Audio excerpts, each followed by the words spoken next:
más.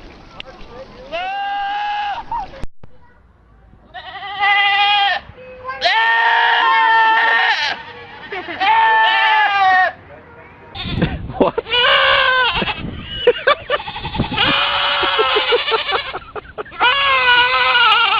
What can I do for you?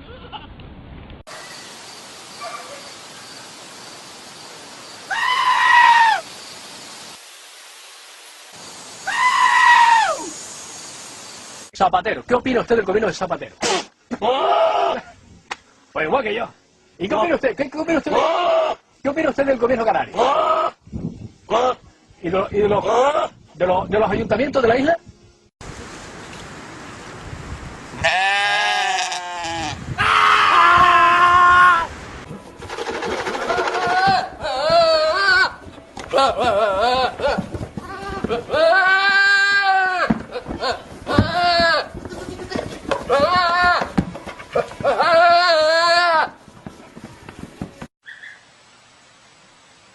Yeah.